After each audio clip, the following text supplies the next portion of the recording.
Alright, welcome to episode 80 of What is Civilization Started Over.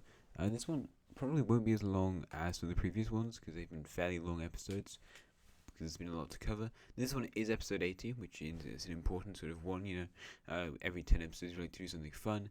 And this episode, as you saw in the title, is the beginning of the Cold War. So I think I'm just going to start with that as let's describe what happens following the end of what was it? The decolonisation of the world after all these colonies broke away. As was shown in the last episode, the world is fairly decolonised at this point. There are a lot of new countries. I've also updated like the currency and ideology layers. So yeah, we're going from 1928 at this point. The power rankings have changed slightly, with Carthage overtaking Blue Spain. These two are probably pretty big regional rivals, but oh well. I'm sure that's not going to lead to anything bad in the future. Anyway, there's like three major powers in Europe, being the Arabic Union, Russia, and also Germany, who's really cool looking. Good old Germany. You're kind of ruining Alsace country, so you might have to go. Anyway, the Russians and the Arabic Union, well, they're really pleased after this war. I mean, they have lost a lot of their population and money and stuff because it was a pretty big war.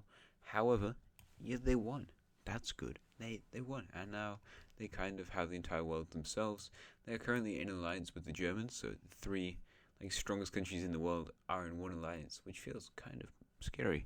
But the problem is they're all fairly afraid of each other, and Russia's especially afraid of the Arabic Union because they believe the Arabic Union will take them over very soon, and that's because the Arabic Union is going to take them over very soon, as in not like a military, and just in rankings and things. Overtake them is probably a better word than take over. So yeah, that is going to happen, and as we go into this episode, the Arabic Union will take over Russia, and that's going to influence things even more.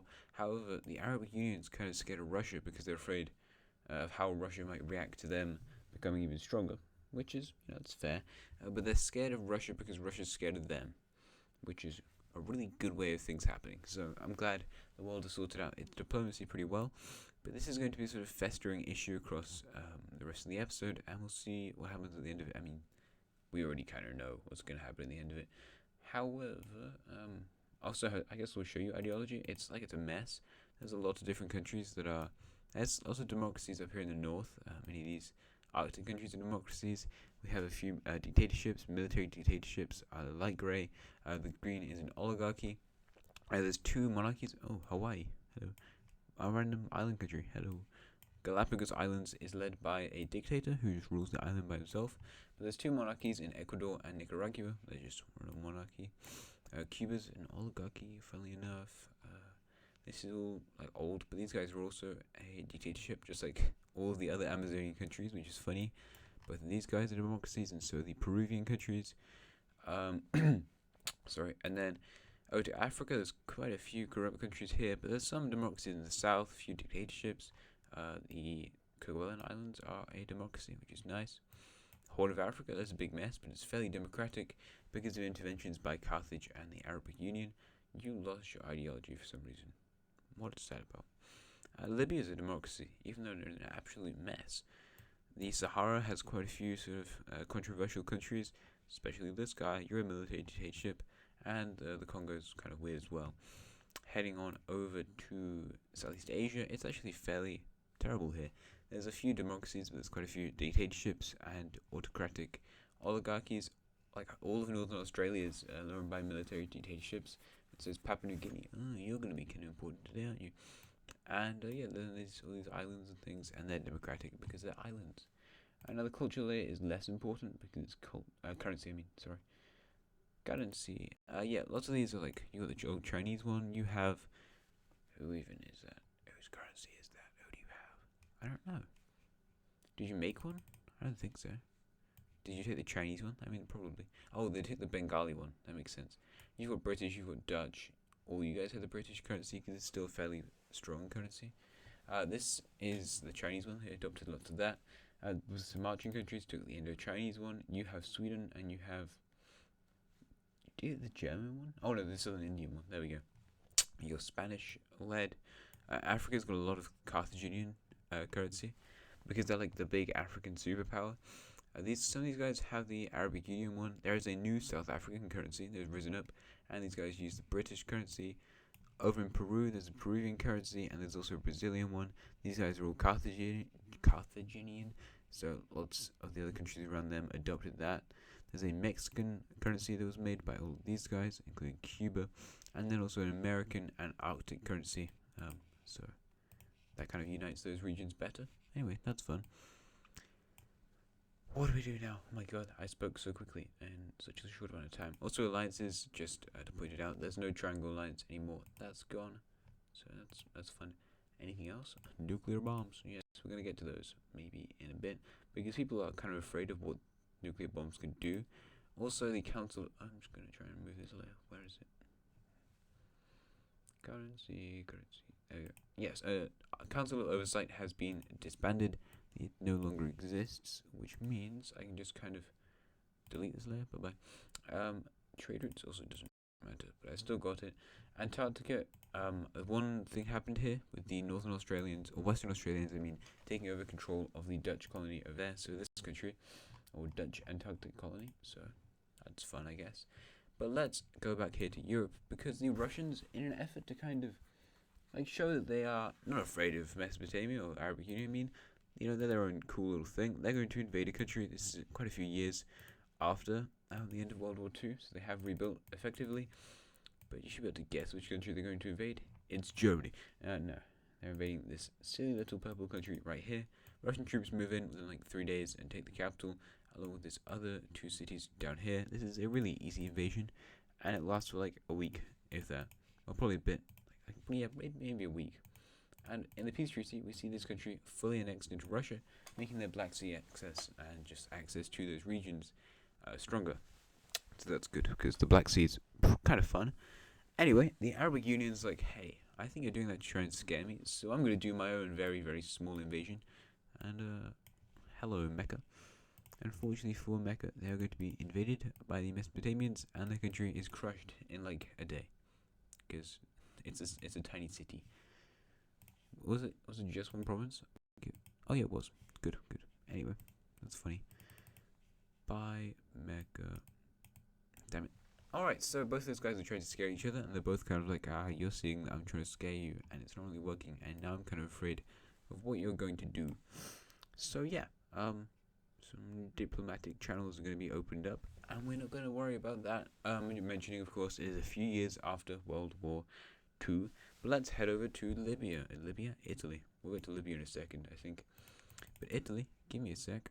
Oh yeah, I just remembered we need to update the ideologies of like the European countries as well. I kind of forgot about those guys. During this like peaceful time, we see France get taken over by a democracy. Actually, that was in the peace treaty. Germany also gets a democracy. Italy was forced into one. That might be important going on. These guys get their own democracy. However, they will also get a constitutional monarchy put in place. The Bulgarians still have their oligarchy. Greece doesn't exist anymore, so you need to kind of lose that. Bye, Greece. And I think that's everyone. That's fun. Oh, you don't exist. Cool. Yeah, back to what I was doing. Alright, so here we go. Italy has fallen into a civil war.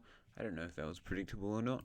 However, we see the main 3 areas of the war being a democratic group up in the north, who still want to continue the Italian democracy which still exists, a military group in sort of the Balkans and northern Italy where they're invaded by the Germans, and a monarchist group based in the south. However, the monarchists are also heavily under the influence of the military dictatorship people, because they also got invaded by the Arabic Union.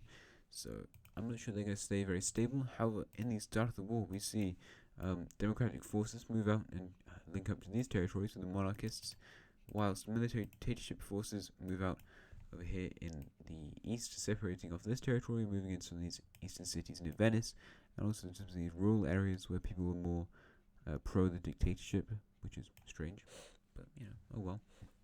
We also see groups rising up here in the south against the monarchists as they start to really fail, and before too long, the entire monarchist movement has collapsed, although some people are still like, well, you know, they were cool, it's just, I don't really like them that much, so that's a shame. Anyway, after that, these guys start, is that right? Yeah, they start pushing into capturing democratic land down here in the south until they entirely push them out, and after this, military dictatorship people start moving up the southern peninsula. That causes the democratic movement to push out over here and link up with some of their other forces, and now start an offensive over here into the Venetian region, taking over some of these cities which are kind of under their influence, and now pushing into the Istrian Peninsula, taking over the city of, I don't know, Pulas in the south, so it can't really be that. However, forces over here in the west are starting to approach the capital city as more and more of this sort of alpine and northern region falls under their control. They're also pushing in pretty well down here in the south, linking up more with the Adriatic Sea, pushing into the core democratic territory, and also over here in the east, retaking Istria and pushing back towards the sort of Veneto region, as the democratic movement loses a lot of its ground, whatever they're called, military people in Corsica take over the island of Elba, and also, oh, I got rid of it, oh no, it's fine, and yeah, they start instituting themselves in this territory before they entirely take over this region, but it shouldn't look like that. And now the Italian democracy is realizing they've basically lost everything. And at this point, we see people rising up here, going, you know what? This like even the democratic leaders already are being rubbish at war. We need like a proper guy to take control. And yeah, we see the military dictatorship completely win in this war. They retake all this control. There's a bloody siege in the capital until the leader of the democracy is assassinated by one of the people he thought he could kind of trust, but he definitely couldn't. So that's the end of the Italian Civil War. It lasts for a while and sends the country into an economic depression. However, there you go. That is what it is. So that's Italy. They're doing some fun stuff, and now the Italians are under the leadership of a military dictatorship, just like some other countries in the world and even Europe. Was there a European country influencing this? I mean, maybe. I don't know. But yeah, Italy has had that happen to them, and now we can move south to Libya. Because a civil war has also started in this country, the core government is kind of here in the south. However, we see some of these northern areas rise up, and these rebellions do kind of fail, because although they're like, oh, we're going to create our own sort of different religious movement, they fail horribly. And lots of the people here do actually follow these religions, so Libya's just really not having a great time, but they're going to be able to push back against these rebellions, taking over lots of Saharan territory, but pushing up against the northern coast is tricky, and even though they separate off a lot of the land, it's just really horrible to push through, and many people find it very horrible, but Libya is a very ethnically diverse and religiously diverse country. If we look at the religion map, you can see all this sort of stuff going on in Libya, and yeah, it's just not fun, until eventually, after like maybe a year, probably more, and there'll be guerrilla conflicts following this war, in the nation, they managed to defeat the rebels. It's just not fun. Anyway, we can also go to the religion map and take this yellow dot from here, because we're going to move it to a different spot, and that area is going to be the capital of the Arabic Union, as during this war, they're like, you know what, you guys suck at being the capital of a religious area, because you're literally fighting each other right now, so you're rubbish at that, and we should have our capital city as the head of our religion. Actually, no, that doesn't make any sense. Well, it does. It makes a lot of sense, but shut up. I don't know what I'm saying to myself. No, I think we should probably put it in the capital of this country, the Omani country, since they're more religiously inclined. So there we go. That's the new capital of their religion, which is a fairly big religion globally. But there you go. Libya is definitely just a very unstable nation. But speaking of religiously unstable nations, we need to head over to Papua New Guinea, because this country is also a mess. Basically, what we see happen is the western areas attempt to break away from the central government over here in the east, due to the fact that the central government kind of hates them and treats them as a lesser group of people within the country. So, it's fair. They establish a pretty good front line over here, and although there is a bit of pushing against this in the following years of the Civil War, it doesn't really go that far. These civil wars aren't like super crazy or anything, so in the end, the Papua New Guinea country is going to have to split into two, which is probably better for the nation. However, it's not just two, as over here in the east we see another rebel group rise up in the Solomon Islands / Bougainville area. So this territory is also rising up against the central government. It's like Chinese religion stuff. They just feel ethnically different to these guys, and kind of more like they want to be like these territories, just a free, happy island guy. And the government hates that, but they kind of have to do it because they're already suffering from pressure over here in the east, as this rebellion is very scary and very big. So yeah, we're going to look at a peace treaty of that now. Alright, and there you go. So we have a new Western Papua New Guinea country, an eastern one, and also a Solomon Islands nation. So there we go. Papua New Guinea has completely fallen apart. However, if we take a look at the cultural layer, you can see that these islands over here are more culturally related to these islands in whatever sea this is. So what you're saying is there's going to be more civil conflict in Papua New Guinea and in general the entire Indonesian archipelago. That's right. So yeah, this should be fun. But now we need to head back to Europe because something crazy just happened. That's right, there's a big letter 1 next to the capital of the Arabic Union, and you know what that means. It means the Arabic Union has become the second country to develop a nuclear bomb. And also, just speaking of nuclear bombs, whilst we're here, actually, wait, what's the British have developed a second nuclear bomb, which means that their nuclear bomb numbers go all the way up to, what the hell did I just do? I don't know what that was. All the way up to 2. Damn it, I'm writing the wrong color. What the hell? That was really strange. Anyway, yeah. The British are going to develop a new nuclear bomb. I have just done something weird and strange. I'll fix it in a second. Don't worry, it's fixed. Didn't take that long. I think I just went on some weird paint.net website thing. I'm not sure. Anyway, fun. The Arabic Union has apparently sent spies to the British nation and taken the information on how to construct a nuclear bomb, and now they've made their very first one, and it looks like their program is accelerating quite a lot faster than the British one, as they only have 2 at this point, but they should be able to make more. This scares the Russians even more, as by this point the Arabic Union is now the 10th strongest country. Well, no, they're the first strongest country in the world. They're number 1, but they're 10th country to have that title, so that's fun. Anyway, what's Russia going to do in retaliation to this? I think you can guess. But yeah, we'll see how that goes. Anyway, let's go here to Canada and just the Americas in general. Actually, not the Americas, Africa, that's what I mean. Because we need to decolonize this continent. Alright, so I've now decolonized all of this territory. As you can see, this bit up here is doing something special. And what kind of special thing is this doing? Well, it's called staying with the Spanish. Yeah, they're not going to decolonize the Suez Canal, which makes a certain nuclear power in the Arabic Union very annoyed, because they had hoped they would be able to get all this territory, and I don't know, even if they had to declare war on Egypt, they wanted to get that very much. And there's also a few cities in this territory, and they don't take all the cities. There's also a new Egyptian country, which is fun. But yeah, the Arabic Union is kind of annoyed about what the Spanish had done, which could be bad for the future of the Spanish, but oh well. So they put their capital here, the Mauve country puts their capital over in this city, the brown one puts theirs in their own city, and you don't have any cities, so you're going to put yours in just a random one that I make for you, okay? Let's put it over here. That's kind of near the Nile, maybe. We'll just hope, and yippee for you guys. We can now move down south. The Madagascar country already has a capital in this city, and then these 2 borders don't fix too well. However, it doesn't matter, as this country is going to put their capital city over here. This is one entirely united African colony nation. It's huge. It's just one really, really big nation. It also has the Seychelles, if you're wondering, which you probably weren't. But yeah, I don't know. It could be kind of cool into the future. Anyway, where else do we need to decolonize? Well, India's staying with the Spanish for the moment. Canada's staying with the Germans, but Argentina's doing something different, so I'll do that now. Alright, so now I've realized I've made 2 purple countries. Alright, so I've made a few. Why do you have no cities on the coast? Why does this area have no cities in general? What is wrong with me? Why am I so bad at updating this? Oh my god. Okay, I'm going to try and do this realistically, because I don't think the Chileans would put their capital right there in the middle of the mountains.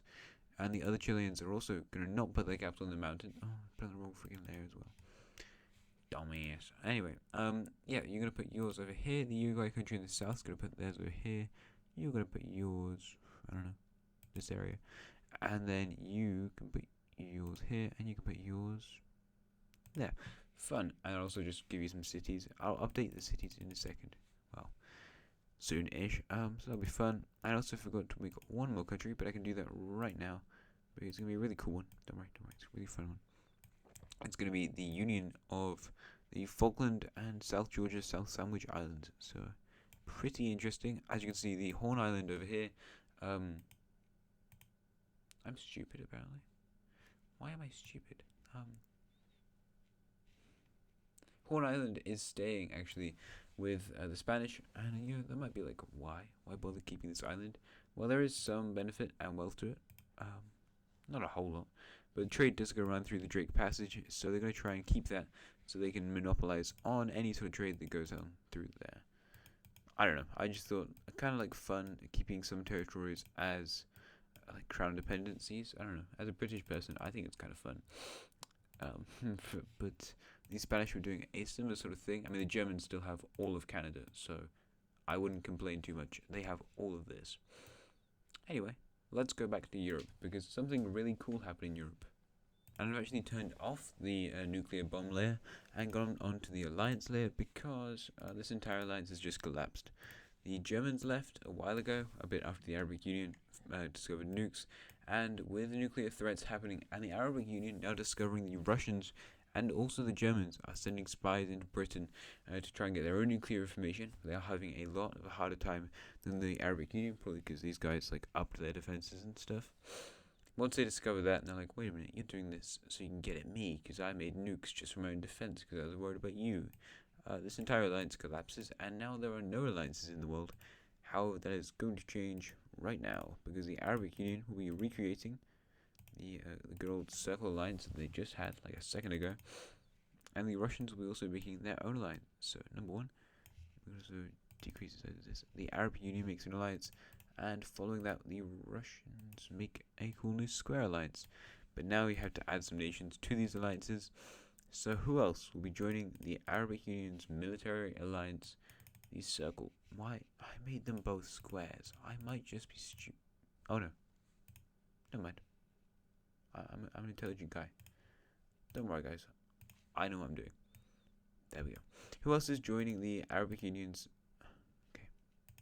Arabic Union Circle Alliance? Well, it's going to be 2 countries you probably wouldn't expect.